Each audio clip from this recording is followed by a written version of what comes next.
시간에 온 우리 성도님 주의 이름으로 축복하고 사랑합니다. 오늘 룻다와 욥바에서 베드로의 능력 사역이라는 제목으로 하나님 말씀 같이 나누도록 하겠습니다. 지난주 우리 수요예배 때는 빌립의 이디오피아 내시 전도와 또 사울의 회심에 대해서 우리 같이 살펴봤고요. 이런 여러 가지 이제 빌립에게 또 사울에게 있는 동안 일들이 있는 동안 이제는 베드로는 무엇을 하고 있는지 사도행전의 카메라가 이제 각도를 바꿔서 베드로에게 쫙 비치고 있습니다. 자, 32절부터 보겠습니다.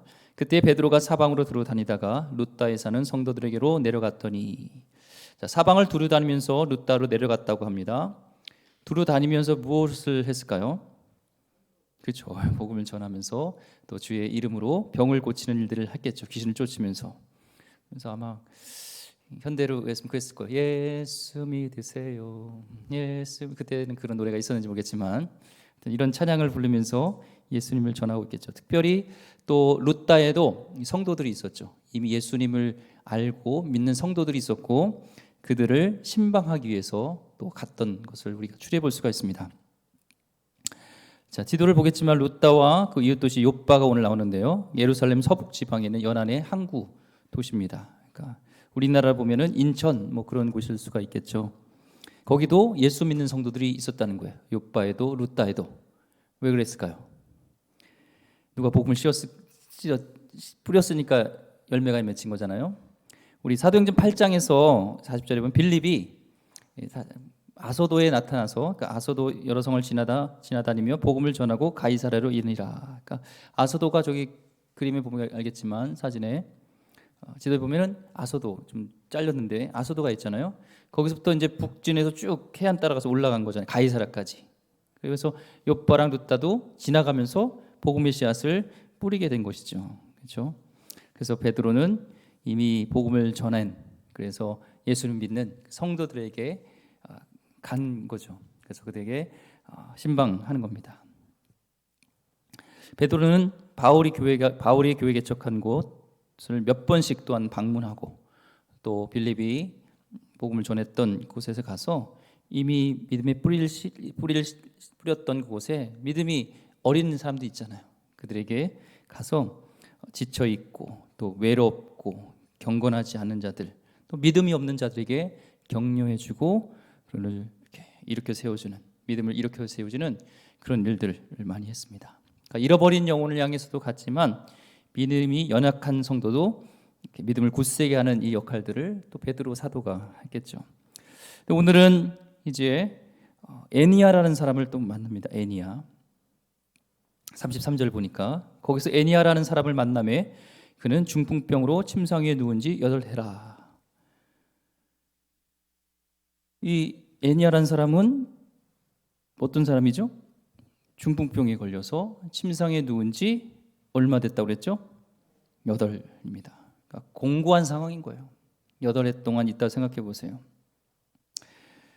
우리는 모든 사람 가운데 만남이 우연인 것 같지만 우리 믿는 우리에게는 섭리가 있어요. 하나님의 계획이 있어요.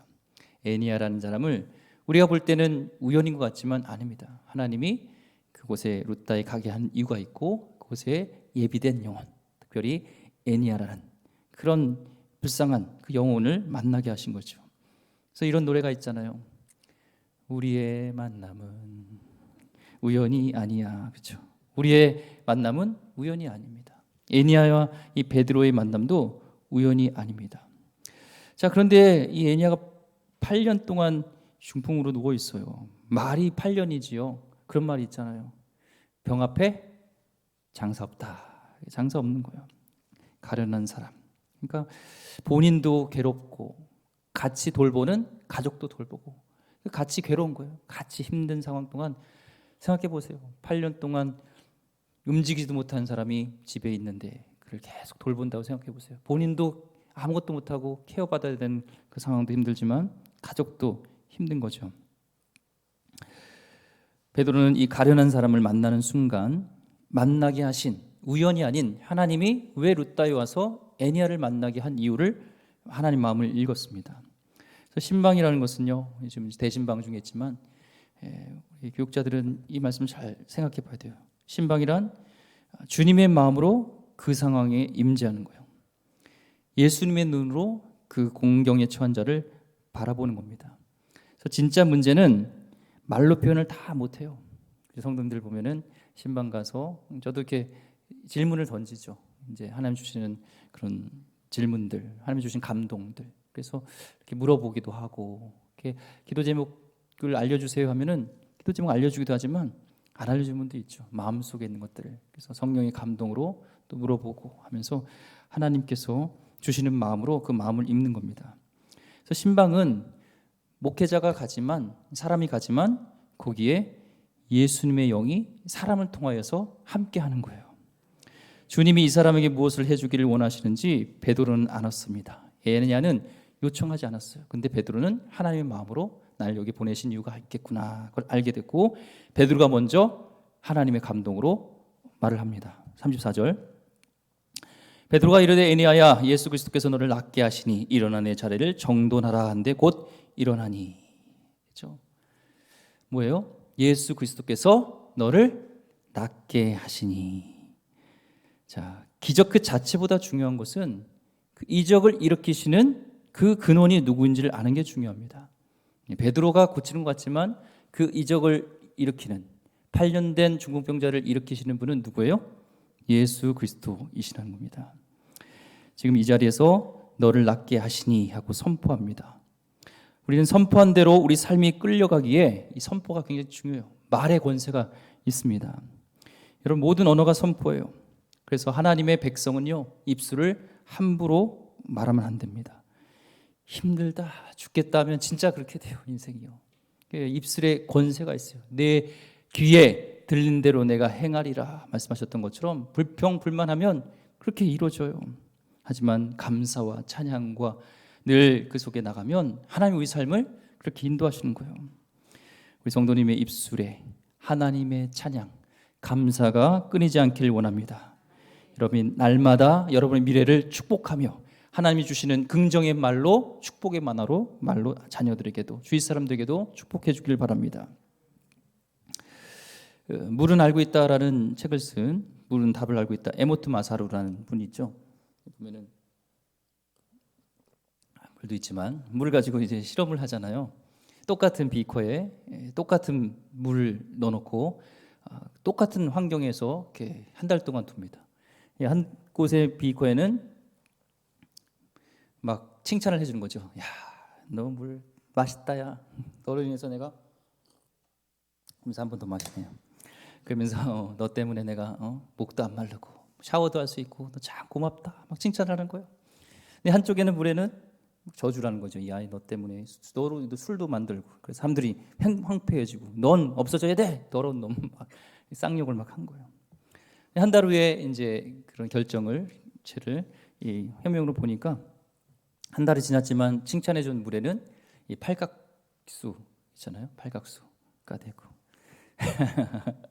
잘 듣고 계신지 물어본 거예요.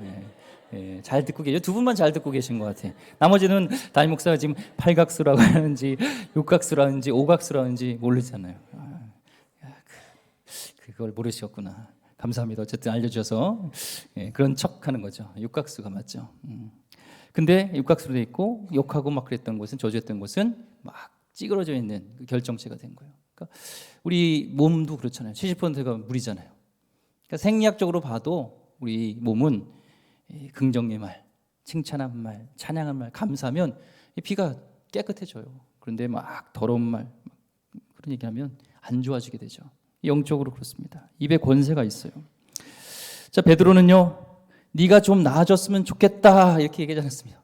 네가 좀 나았으면 좋겠다 이렇게 하지 않았습니다. 예수 그리스도께서 너를 낫게 하시니, 분명한 확신을 가지고 선포한 겁니다. 성령의 듬성을 듣지 않았으면 절대로 얘기할 수 없죠. 어떻게 인간이 함부로 예수님이 너를 낫게 하시니라고 얘기할 수 있겠습니까? 하나님의 음성을 들으니까 확신이 있는 겁니다. 성령의 음성을 들으면요, 인간적인 위로가 아니라 하늘의 능력의 말씀을 선포하게 되는 거예요. 그래서 베드로가 단순히 일어나라고 하지 않고 일어나 또한 자리를 정돈하고 했습니다. 여기서 중풍병자가 8년 동안 있었던 그 자리는요 더럽고 냄새나고 지저분했겠죠. 8년 동안 있었으니까. 근데 애니야에게 지금 일어난 적이 다른 것보다도 자리를 정돈하라고 얘기를 했어요. 왜 그랬을까요? 베드로가 예수님과 함께 할 때 공생애 동안에 배운 거예요. 베데스다에서 그 38년 된 병자가 있었잖아요. 예수님께서도 그에게 내 자리를 들고 일어나라 얘기했죠. 똑같죠.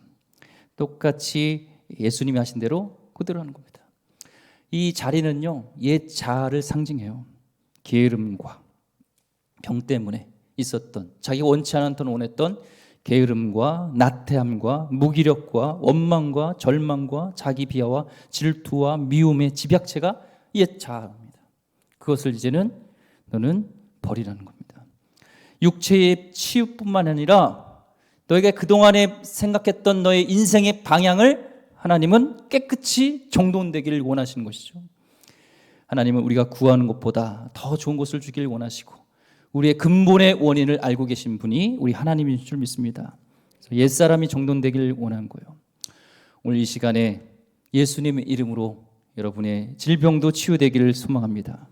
특별히 여러분의 옛 자아 속에서 8년 동안 오랫동안 묵혀있던 여러분의 중독, 여러분의 잘못된 방향성, 옛 자아가 이 시간에 정리되길 원합니다. TV로 그런 중독이 있던 분은 정돈되길 원합니다. 더러운 말로, 더러운 쪼크로, 난 쪼크라고 하지만 사람들에게 했던 그런 것들도 정리되길 원하고, 툭하면 사람들을 험담했던 여러분의 옛 사람이 정돈되기를 소망합니다. 자리를 정돈하는 건 결별하는 거예요. 이제 삶이 바뀌는 겁니다. 오늘 하나님과 여러분만 아는 그 자리가 정돈되기를 소망합니다. 자, 그렇게 선포하자 34절에 곧 일어나니, 베드로 말이 떨어지자마자 조금 있다가 아니라 곧 바로 즉시 일어났습니다. 기적은 말씀이 떨어진 그 순간부터 즉시 유효한 거예요. 즉시 일어나는 거예요. 오늘 하나님의 말씀이 선포되어질 때 성도님에게 떨어진 그 순간 그대로 실천되어지길, 그대로 되어지기를 소망합니다. 절망의 자리를 정돈하고 곧 일어나게 되기를 원합니다. 이 기적의 파급 효과가 굉장히 컸어요. 그 도시가요 전체 다 복음화됐습니다. 35절에 룻다와 사론에 사는 사람들이 다 그를 보고 주께로 돌아오니라. 보통 성시화 운동, 복음화 운동 하면요, 이 선교사님들 또 목회자분들 하면은 막 10년 막 걸려요. 막 기도팀 만들고 중복기팀 만들고 운동 우리 이렇게 막 하는데 막 10년 걸리는데요. 지금 이 한 번에 한 사람으로 인해서, 애니야로 인해서 이 룻다와 사론의 사람들이 다 그를 보고 주께 돌아오는, 이 도시가 전체가 복음화되는 놀라운 역사가 일어나요. 사도들의 기도로요 병든 자가 일어나고 병고침을 받은 적이 있었지만 도시 전체가 이렇게 복음화된 것은요 성경에서 찾기 어려운 케이스입니다. 하나님의 역사가 일어난 것이죠. 한 영혼이 돌아오면, 한 사람이 변화되면요 말씀으로 인해서 도시 전체가 변화될 수 있어요. 여러분이 한 사람이 변화되어지면요 여러분을 통하여서 있는 주변과 심지어는 도시까지도 바뀌어버릴 수 있다는 그런 하나님의 놀라운 역사가 있는 것이죠. 35절에 주께로 돌아오다라는 것은 이 똑같은 단어가 쓰인 것이 언제냐면 탕자가 주께 돌아왔을 때 똑같이 썼어요. 이 원어의 의미는 원위치로 복귀된 거예요. 있어야 할 자리로 돌아왔다는 뜻이에요. 우리의 본래의 위치는요 하나님 자리로 오는 거예요. 하나님 앞으로 나오는 거예요. 하나님 옆에 있고 하나님 내 안에 계시는 거, 그때가 우리의 원 위치입니다. 왜요? 우리 하나님의 자녀이기 때문에 그렇습니다. 그렇지만 죄로 인해 하나님을 우리 옆에서 잃어버렸습니다. 그때부터 우리의 인생은 방황하기 시작됐고 외롭고 사납고 혼란스럽습니다. 아버지께서 찾아오셔서 집으로 오라고 손을 내밀고 우리는 그 손을 붙잡습니다. 오늘 예수님을 믿는 것은요 원래 있는 곳으로 돌아오는 것이에요. 오늘 혹시 하나님을 저 멀리 두고 있는 분이 있다면 오늘 주께로 돌아오는, 원위치로 돌아오는 우리 인간의 원위치, 우리 아버지께로 돌아오길 소망합니다. 밥알은요 언제 가장 아름답냐면 밥그릇에 했을 때 가장 아름다워요. 밥알이요 여기 딱 묻어 있으면요 절대 아름답지 않아요. 그런 것처럼 원래로 돌아가야 돼요. 하나님의 자녀는 하나님 앞에 있을 때, 하나님 앞에 있을 때 가장 아름답죠. 두 도시 전체가 하나님께 돌아왔습니다. 전체가 변했습니다. 그 시작은 에니야라는 그 한 사람이었습니다. 자, 이제는 또 루다와 샤론에서 이런 영적인 축제가 일어날 동안 한 18km 떨어진 이 욥바에서도 일이 일어나는데요. 욥바라는 곳은 아시죠? 욥바 구약에 보면은 요나가 다시스로 가는 배를 타기 위해서 출항한 곳이 바로 욥바였습니다. 그 욥바예요. 한번 사진 다시 한번 보여주시죠.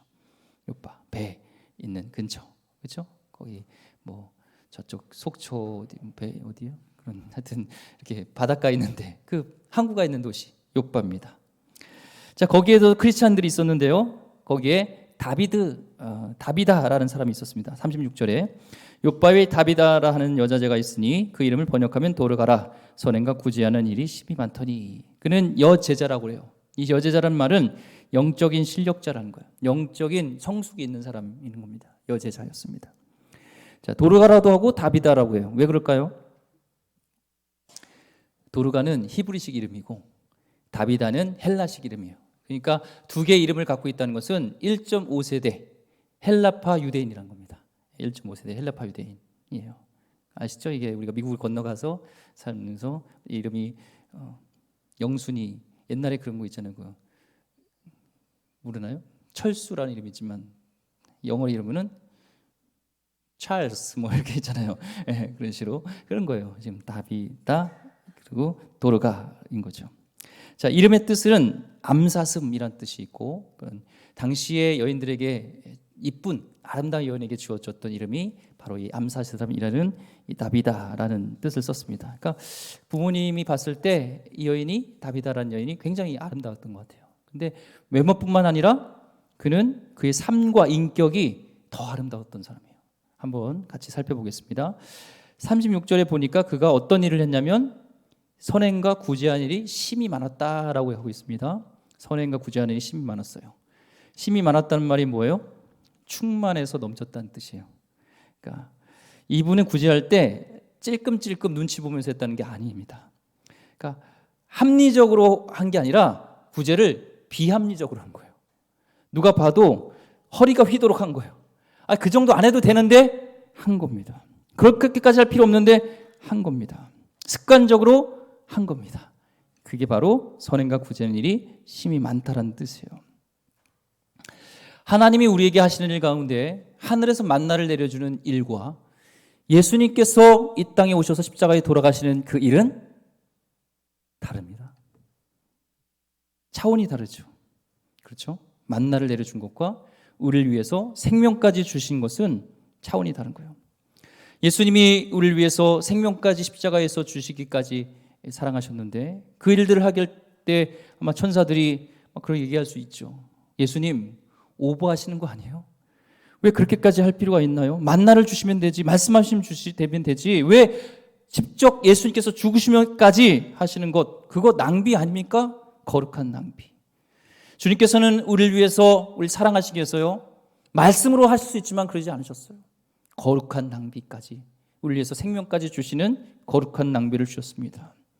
이 다비다가 그렇게 선행과 구제하는 일에 힘이 많았던, 이렇게 할 수 있었던 것은요 그 우리의 일을 위해서 거룩한 낭비를 하셨던 예수님의 영이, 성령님이 함께 하셨기 때문에 비합리적으로 이런 일을 하게 된 것이죠.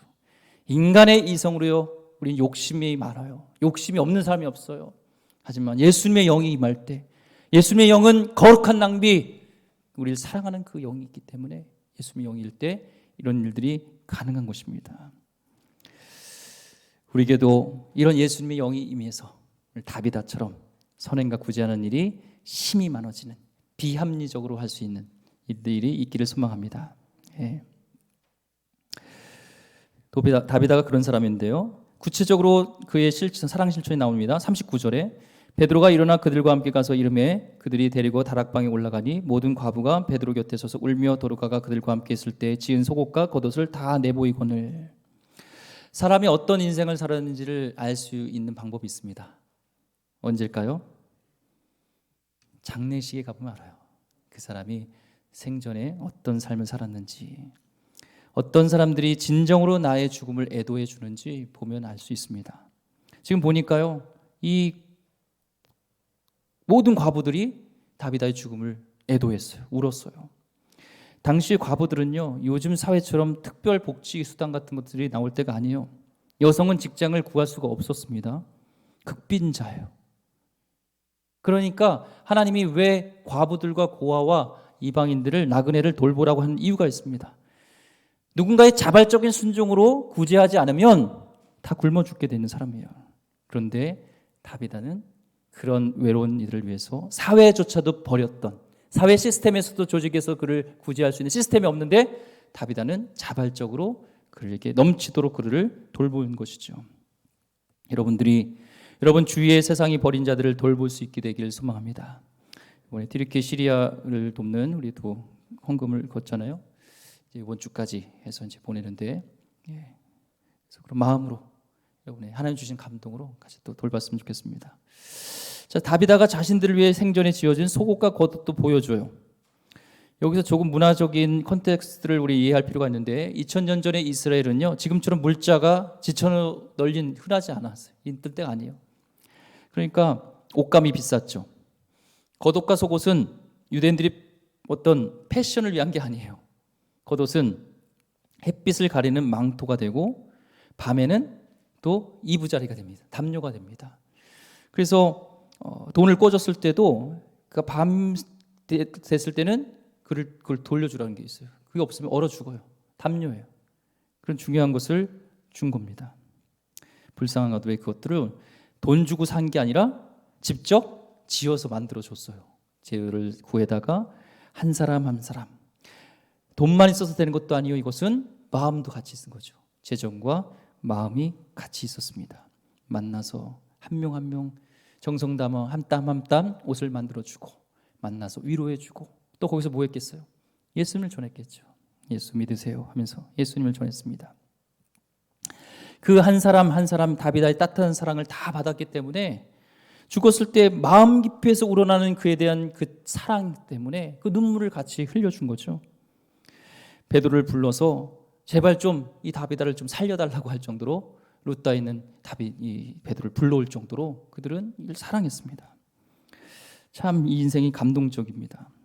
우리도 하루하루 다비다처럼 하나님의 사랑을 실천하면서 이웃을 돌볼 수 있기를 축원드립니다. 30절 보니까 다비드가 죽었을 때 주위 크리스찬들이요, 시체를 씻어서 37절에 다락방에 뉘었다고 합니다. 그렇죠? 좀 신기하죠, 좀. 왜냐하면 유대인들의 장례 관습과 좀 달라요. 유대인들의 장례 관습은 이제 시신을 씻어서 모략을 섞인 향유를 바른 다음에 이제 무덤에다가 가져갈 준비를 합니다. 그런데 씻기만 하고 향유를 발라놓지 않았어요. 또 시신을 가져가려면 1층이 편한데 1층이 아니라 어디예요? 다락방에다 놓았습니다. 왜 그랬을까요? 손님이 있는 다락방이었어요. 손님이 머물게 하는 다락방. 믿음이 좋은 유대인들은요, 이 다락방의 의미를 알았습니다. 구약시대에 엘리야가 사르밧 과부 아버들이 죽었을 때 어디서 살렸죠? 다락방에서 그랬습니다. 엘리야도 수넴 여인이 아들이 죽자 그 시체를 어디에 안치했냐면 엘리사가 머물던 그 다락방에다 안치했습니다. 그러니까 구약을 아는 유대인들은, 당연히 말씀하는 사람은 이 다락방은 소망의 장소예요. 또 절망 속에 있었던 두려웠던 120문도들이 거기 성령이 임했던 곳이 바로 어디예요? 마가의 다락방이었습니다. 예수님의 성만찬도 어디예요? 다락방이었습니다. 그러니까 이 다락방은 생명의 자리, 기적의 자리, 하나님이 임하는 자리였기 때문에 지금은 이 다비다가 죽어 있지만 하나님의 놀라운 역사를 기대하면서 지금 이 근처에 있는 룻다에서 베드로의 기적의 소식을 들은 것이죠. 그래서 베드로 와 있다 얘기를 들으니까 베드로 좀 불러서 우리 다비다 좀 살렸으면 좋겠다 하면서 그를 불러온 거예요. 한 18km 되는 곳을 불러온 겁니다. 베드로는 이런 사람들의 모습을 보면서 간절한 그들의 기도를 알게 되었던 것이죠. 베드로는 지금 이 다비다에 모여 있는 이 사람들, 그의 사랑을 받았던 사람의 기도 응답의 사람이었다는 거예요. 여러분이 어디를 가든 여러분을 통해서 누군가의 기도의 응답이 이루어지길 소망합니다. 그는 하나님이 보내신 그들의 기도의 응답이었어요. 베드로는요. 하나님은 혼자 일하실 수도 있지만 그런 사람을 통해서 또한 일하시죠. 순종하는 자를 통해서. 그리고 베드로는 사람들을 다 보냅니다. 그리고 무릎을 꿇습니다. 이미 거기에 임재한 성령 안에서 베드로는 기도했어요. 얼마 기도했을까요? 몰라요. 성경에는 없어요. 하지만 추측하기는 오래 기도했을 거예요. 하나님께서 함께 하시기를 기도했습니다. 기도는 해치워 버리는 게 아니에요. 성령의 임재를 느낄 때까지 하나님이 지금 이 가운데 나의 심령 가운데 임재하시고 나의 기도를 듣고 계신다는 확신이 있을 때까지 있는 겁니다. 지금 베드로는요, 확신이 있으니까 움직이지 확신이 없으면 절대 움직일 수 없죠. 지금 사람이 앞에 죽어 있는데 어떻게 확신 없이 막 할 수 있겠어요? 확신이 생기고 하나님의 응답을 받고 이제 그는 비로소 일어납니다. 40절에 베드로가 사람을 다 내보내고 무릎을 꿇고 기도하고 돌이켜 시체를 향하여 이르되 다비다야 일어나라 하니 그가 눈을 떠 베드로를 보고 일어나 앉는지라. 돌이켜라고 되어 있죠. 40절에 돌이켜. 그제서야 이제 시체를 향해서 몸을 돌이켰다는 거예요. 그러니까 기도할 때는 시체 쪽이 아니라 시체 반대쪽에서 기도하고 있었던 것을 알 수가 있죠. 시체는 뭘 상징합니까? 문제입니다. 우리는 기도할 때 우리 문제를 놓고 기도합니다. 근데 너무 문제를 바라보다 보니까 문제를 묵상해요. 이제 문제 가지고 큐티를 해요. 그러면 안 됩니다. 우리는 눈에 보이는 것에 지배를 받게 돼 있어요. 눈에 보면 우리는 갖고 싶고 여기에 지배를 받아요. 문제를 보면 우리 인간인지라 나의 모든 오감이 거기에 초점되면서 문제에 내가 골몰하게 되게 있어요. 이제는 우리 기도할 때는 문제가 있을지만 문제에서 돌이켜서 문제보다 크신 문제를 해결할 수 있는 전능하신 하나님을 바라봐야 될 줄 믿습니다. 오늘 이 시간에 기도할 때 여러분의 문제들이 있죠. 그 문제를 묵상하지 마시고 하나님을 바라보길 원합니다. 그리고 끝에 하나님의 능력을 받고 일어나고 이제 시체를 봅니다. 하늘의 능력으로 가득한 후에 문제를 보게 되는 거죠. 우리도 하나님의 능력을 바라보고 하나님의 능력을 경험하고 하나님의 확신 속에서 이제 문제를 바라보는 거예요. 그 전까지는 문제 쪽에 등을 돌리고 계시지 마시기 바랍니다. 그리고 짧은 말 다비다야 일어나라 이 말이었어요. 막 크게 얘기하지 않았어요. 미심이라 그러지 않았어요. 다비다야 일어나라. 하나님 말입니다. 성령의 언어로 기도 끝에 나오는 성령의 언어가 성도님의 입에서 나오길 소망합니다. 그럴 때 말씀 그대로 하나님이 역사하시니까 에스겔의 골짜기에 마른 뼈가 살아났던 것처럼 생기가 들어갔을 때 죽었던 마른 뼈들이 살아났던 것처럼 죽었던 다비다가 즉시 눈을 뜹니다. 그리고 일어나 앉습니다. 하나님이 역사하시면 순간이에요. 딱 이겁니다. 하나님 한 번만 터치하면 우리의 기나긴 크로노스라는 시간 속에서 하나님이 역사하는 그 카이로스라는 역자 그 순간에 한 번만 터치하면 놀라운 역사는 일어나는 거예요. 과거에는 일어나지 않았을지라도 하나님이 임재하신 그 순간에 역사는 그 순간의 모든 것을 뒤엎어버리는 죽음에서 생명으로 이끄시는 하나님의 역사가 일어난다는 것입니다. 절망에서 희망으로. 이제는 다비다가 일어나니까요. 욥바 전체가 뒤집어집니다. 마지막 42절 그 말씀 정리하겠습니다. 온 욥바 사람이 알고 많은 사람이 주를 믿더라. 루다에서는 도시 전체의 사람들이 돌아왔는데 이제는 욥바에서도 많은 사람들이 예수님을 믿게 됩니다. 오늘 두 사건을 통해서 우리가 배울 수 있는 깨달음은요. 딱 한 명이면 된다. 딱 한 명이 변화되니까 도시 전체가 변하고 많은 사람이 변화되고 주께로 돌아오는 놀라운 역사가 일어납니다. 오늘도 이 시간에도 부활을 믿는 딱 한 사람, 하나님의 역사를 경험한 딱 한 사람이 여러분 가운데 있다면 그 한 사람을 통해서도 하나님은 도시 전체를, 나라 전체를 복음화시키게 될 줄 믿습니다. 여러분이 그런 사람 되길 원하고요. 특별히 또한 이 다비다처럼 또한 그렇게 사랑과 구제를 흘려보내는 귀한 사람 되길 원하고 어딜 가든지 절망 속에서 희망을 주는 또한 베드로 같은 이 시간에 하나님의 귀한 하나님 성도들 되기를 주의 이름으로 축원드립니다.